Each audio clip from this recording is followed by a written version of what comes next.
তৈরি করার জন্য আপনার ফোনের গুগল প্লে স্টোরটি ওপেন করবেন, দেন এইখানে সার্চ করে দিতে হবে ঈদ মুবারক পোস্টার। লিখে দেওয়ার পর এইখানে কাঙ্ক্ষিত অফিসিয়াল অ্যাপসটি একদম ফার্স্টে শো করবে। এই অফিসিয়াল অ্যাপসটা এইখান থেকে ইনস্টল করে ওপেন করবেন। দেন ওপেন করার পর আপনার সামনে এখানে এইরকম ইন্টারফেস শো হবে, বেশ কিছুক্ষণ লোড নিতে পারে, সে পর্যন্ত আপনারা ওয়েট করবেন। দেন এইখানে ক্রস করে দিবেন। এর আগে আপনার থেকে পারমিশন চাইলে অবশ্যই আপনি পারমিশন করে দিবেন। এখানে উপরে যদি লক্ষ্য করেন এখানে অনেকগুলা এখানে অপশন রয়েছে। সো এবং যে কোনো বিষয় নিয়ে ব্যানার কিংবা পোস্টার তৈরি করতে চান সেই টাইটেলগুলা কিন্তু এখানে পেয়ে যাবেন। সো আমি ঈদ উল আজহা উপলক্ষে পোস্টার তৈরি করব, সেজন্য এখানে ঈদ উল আজহার উপর ক্লিক করে দিলাম। দেন এখানে বেশ কিছুক্ষণ লোড নিতে পারে।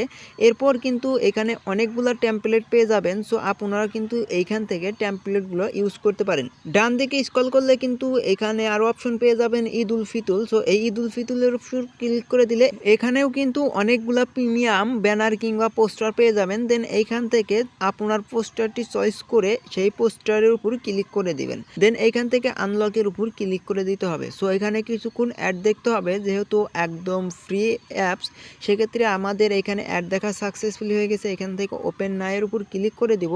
দেন এখানে কিন্তু লোড নেওয়ার পর এরকম ইন্টারফেস হবে। এখানে দেখতেই পাচ্ছেন গ্যালারি কিংবা এই ক্যামেরা থেকে ফটোটি শ্যুট নিতে পারেন। সো আমি গ্যালারি অপশনের উপর ক্লিক করে দিব। ওকে, আপনারা ফটোটি গ্যালারি থেকে নেবেন। নিয়ে নেওয়ার পর এখান থেকে ক্রপ করবেন। ক্রপ করার পর এই ডান অপশনের উপর ক্লিক করে দিবেন। সো ডান অপশনের উপর ক্লিক করে দেওয়ার পর এইখানে যে দেখতেই পাচ্ছেন এইভাবে কিন্তু শো করবে। দেন এইভাবে আপনারা টেনে জাস্ট এইভাবে আপনারা এটাকে অ্যাড করে দিবেন। সো অ্যাড করে দেওয়ার পর এখানে দেখতেই পাচ্ছেন কতটা সুন্দর লাগছে। এবার এই নিচে দেখতে পাচ্ছেন এখানে আপনার নাম লিখুন। এই জায়গাতে ক্লিক করে এইখান থেকে আপনার নামটা লিখতে পারেন। সো আমি নামটা এখান থেকে লিখে দিলাম।